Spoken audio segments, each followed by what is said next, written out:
What is up, y'all? I am back with another reaction. This time we have Creepypasta. They come for the eyes first. Creepypasta, uploaded March 21st, 2020. Now y'all already know all the important links will be down in the description. Without further ado, let's get into it. They come for the eyes first. They know they can tear us apart, eat any organ they wish. But it's the eyes they go for first. See, they know that the eyes are the soft bits. Everything else will last for longer once we die. But the eyes are on the surface, and they dry out. That's why they devour them first, while we're still conscious. Oh, hell no. We're powerless against them, chained to the damp floor as they run towards us. You can feel their small bodies slither across you, and all you can do is scream when they sink their pointed, suctioning mouths into your eye sockets and rip the eyeballs free from your skull. It's horrible. And the worst part was that I had to watch it all first. There were 3 of us in the little room when I woke up. All of us were stripped except for our underwear, and each of us was strapped down with chains bolted into the floor. All I could do at first was twist my head, which ached like hell from side to side. I didn't see much. It was dark in the room I woke up in, and other than a man on the other side of me, the room was bare of anything else. Pipes connected into the walls and the roof, and I could hear water dripping somewhere distant. I think we were in a sewer. I heard the guy on my right groan out, and I turned to face him. He was older, maybe in his late 50s, with greying hair and a scraggly beard. He turned his head almost immediately towards me, and our eyes locked. I saw the same fear reflected in his green irises that were probably in mine. "What? Where are we?" he gasped out, uselessly trying to push against the chains. Before I could answer, the man to my left spoke up. "It's useless trying to get free," he whispered, and would have been barely audible if his voice hadn't echoed in the empty room. "I've tried it already, while you 2 were still out, but there was no way to get free. Whoever put us here, they want a good show." "What the hell do you mean?" I shot back, turning to face him. He was younger than the other man, maybe in his early 30s. His skin was a dark caramel, and his head was shaved bald. And there was a hard look to him that made me want to take back the bite in my words. Maybe it was the muscles I could see rippling against the chains. "Look up to the right. They're watching us." I glanced over to where he indicated, and sure enough, I saw a tiny, blinking red light. My eyes adjusted to the shadows after a few moments, and the outline of a security camera came into focus in the dark. "Where are we?" the man to my right repeated again. This time, the fight had drained out of his voice. "And who are you 2? "No idea," the man on my left replied. "My name's Edwin, though. I work in construction, and I went to sleep in my apartment like normal last night. I woke up here. No idea how." "I'm Colton," I added after a few moments' pause.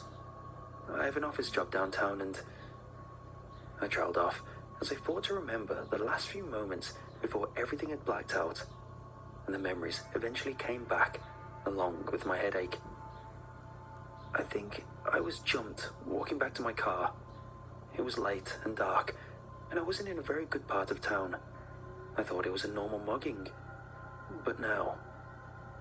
"I'm Peter," the man on my right said simply. "Worked at Best Buy as a manager for years. I was going to retire next week." There was silence after that.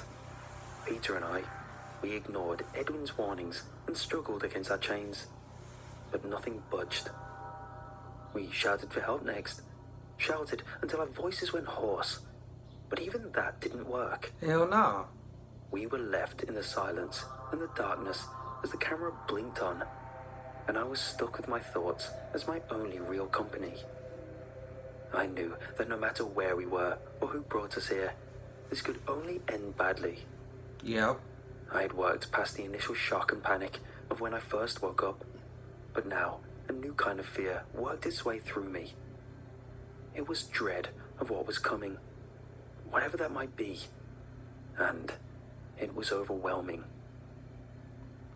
We waited for what felt like forever, Edwin and Peter occasionally trying to strike up small talk. But when you're strapped down in a foreign place with two strangers beside you, you don't tend to feel like talking much. Their chit-chatting died down in an instant though, when something that sounded like some kind of ceremonial gong sounded out behind us. I jumped and whipped my head around.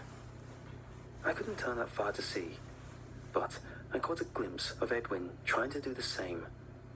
"What the hell was that?" he shouted. "Who the hell's out there, huh? Show yourself." The next sound that came wasn't one that we expected. It could only be described like 100 tiny feet scrambling over cobblestone.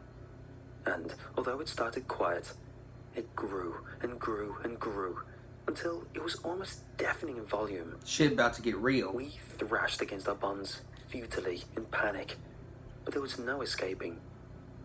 Then, out of nowhere, a woman's voice came into the room through some kind of hidden loudspeaker. "Ladies and gentlemen, get ready for tonight's main event. The game's about to begin, so please, place your final bets."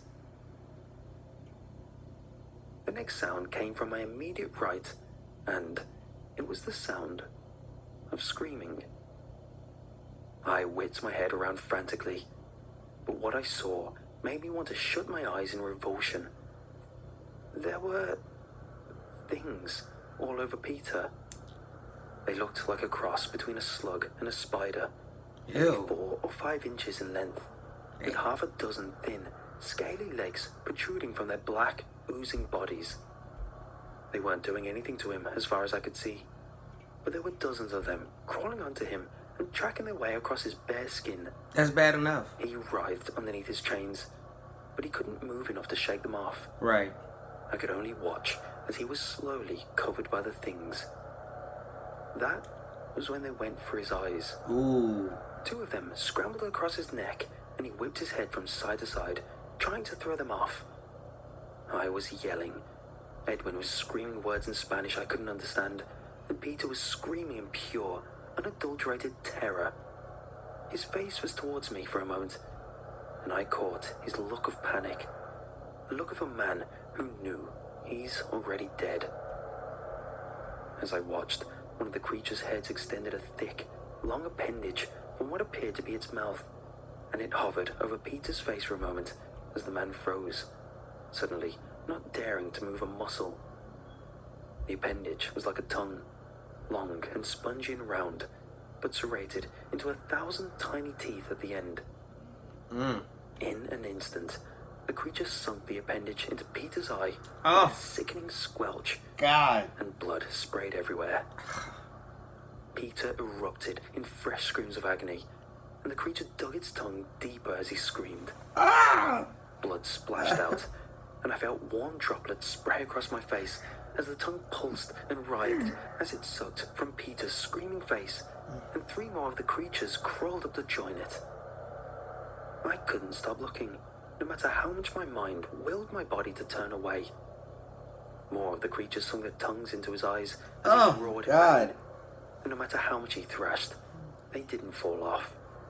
Their legs sunk into his skin like knives, keeping them rooted in place as they drained the soft food from his face. And when that was over, he was still screaming all the way until the first few forced their legs into his mouth and disappeared down his throat. Damn! Then his screams were replaced by sickening, throaty gargles as blood dripped from his mouth, and then he made no more sounds. Soon, all of the creatures had followed into his throat and disappeared into his still warm corpse. That was when I was finally able to pull my eyes away in revulsion. You should have been did that. Edwin was crying out beside me, repeating the words, "Oh God, oh God, oh my God," over and over again. But I don't think God could hear us. I didn't do much of anything. My brain wasn't processing what I just saw. I just lay there as I listened to the soft scraping noises coming from the direction of Peter's body as the things fed from the inside out. I don't know how long had passed until we heard the next clang of the gong. I turned to look at Edwin, and his eyes had just as much fear as Peter's had. He had tears in his, and as I stared at him, those tears welled up and spilled out onto the damp floor beneath him. I don't want to die. I don't want to die. Colton, oh God, I don't want to die. We'll be okay, I whispered. Don't lie. But I was so ashamed of the obvious lie Right. that I didn't even speak it loud enough for him to hear. You bullshit. The creatures were already coming, their razor-sharp legs scratching on the floor as they raced towards their next meal. I could feel tears dripping down my own cheeks as I listened to them growing closer and closer, and I knew in that moment that we would both die like Peter, eaten from the inside out as we could feel the things devouring us alive. I shut my eyes this time as they swarmed towards us, expecting to feel those insect-like legs crawling across my skin. But nothing happened. Instead, my ears were assaulted by the tortured shrieks of Edwin beside me. I squeezed my eyes together tighter as the screams grew and grew, hearing the pain and suffering inside them until they were ultimately cut short in a pathetic, desperate choking that faded out to silence. And then, I was alone, surrounded by corpses on either side of me. I couldn't hold back the tears, and it was like the dam had been broken. I bawled my eyes out on the floor as the creatures feasted next to me, and I could do absolutely nothing. I couldn't escape. I couldn't fight. I knew I was next, and I was petrified. When I finally opened my eyes, I messed my pants. I was facing Peter when I opened them, and I found myself staring right into the eyes of one of the creatures. It was covered in red, and I assumed it had crawled up and out of the man beside me. Oh my My God. breath caught in my throat. I could feel my heart racing as I stared into the eyeless, toothy abomination before me, and I suddenly felt so small and so insignificant and so very mortal. Then it shot out its tongue into my left eye. While I was little, I once burned my hand on the open flame of our stove. The pain I felt when the tongue ripped into my eye was like that, times 100. Pure, agonizing pain shot through me. A throbbing, excruciating burning that spread throughout my skull. I think I was screaming then, but I couldn't tell. I wasn't aware of anything except the pain. Then, mercifully, my mind was overloaded, and everything went black. When my consciousness returned, the first thing I was aware of was the pain. It had faded away to the side, but still burned just as bright. My whole face throbbed, and when I tried to open my eyes, I only felt one open in response. My vision was blurred and hazy, but strangely enough, I still had vision. I was still alive somehow, and that realization surprised me.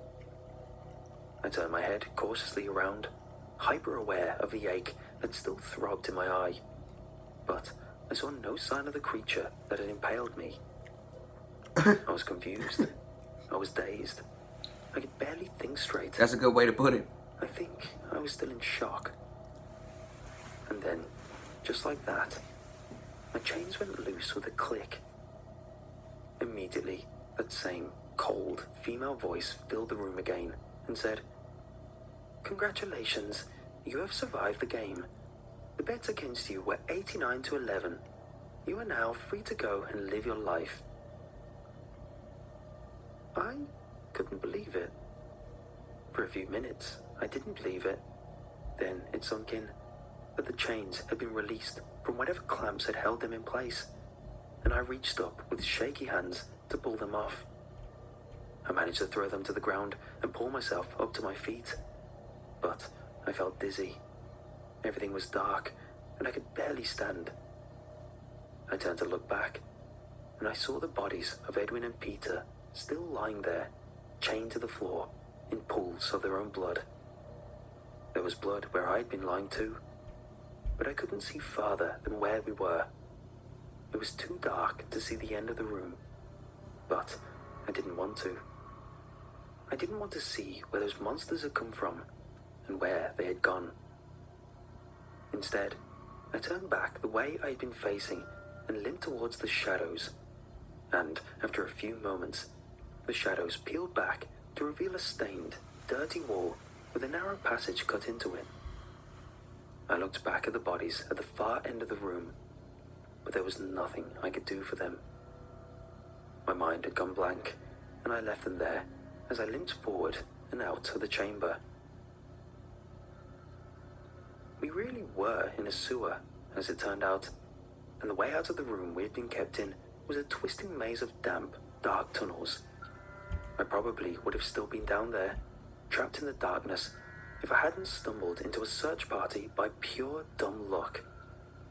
I was almost about to collapse in exhaustion after hours of wandering blindly when I heard voices shouting in the corridors, and I managed to weakly call back to them. A police officer found me slumped up against the wall, and I wasn't even able to speak. He called back behind him, and I saw other figures rushing forward to help me, but I blacked out again. This time, I think it might have been from the blood loss instead of shock. I woke up next in a hospital, and the pain in my eye had almost completely faded. Everything felt like a blurry, bad dream, but the soft ache from where my eye had been was a reminder that it was very much real. You don't say. The doctor told me I had completely lost my sight in the eye, that they had to do emergency surgery to remove what was left. Apparently, there had been a search party in the sewers for a local girl who had disappeared, and the police had found me just in time. They said it must have been rats that took out my eye. Rats? But my story was dreamt up by the pain. No. I told them that if they could find the other bodies, then they'd know it was real. But they looked at me like I was crazy. They said they had combed every inch of that sewer, and the only other body they'd found was a 6-year-old who had somehow gotten down there and drowned in the drainage pool. Oh. But I'm not crazy. I know what I saw, even if I don't know what it was that I saw. I don't know who did this to me, or why, but I know that Edwin and Peter didn't die for nothing. Even if no one here believes me either, I'll find the people who did this. I'll find the game. Or the things that did it. Hey man, that's probably the most spine-chilling creepypasta I've heard in a while.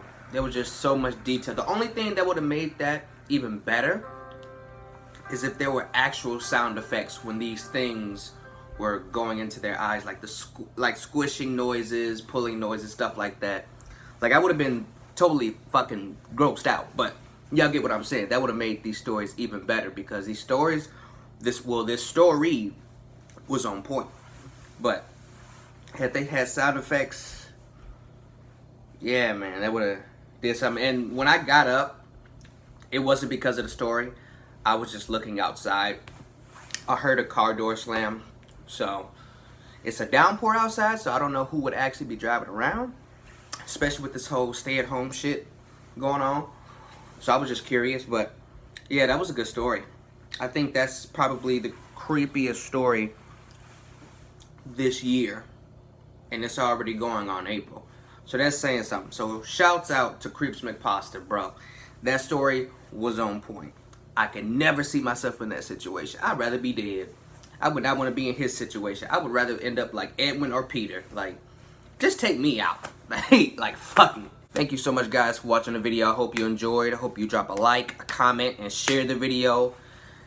Get this video out there, you guys, so I can start building this channel up. Getting these subs up, getting these views up, so everybody can, you know about how ThatBoySteph handled his business.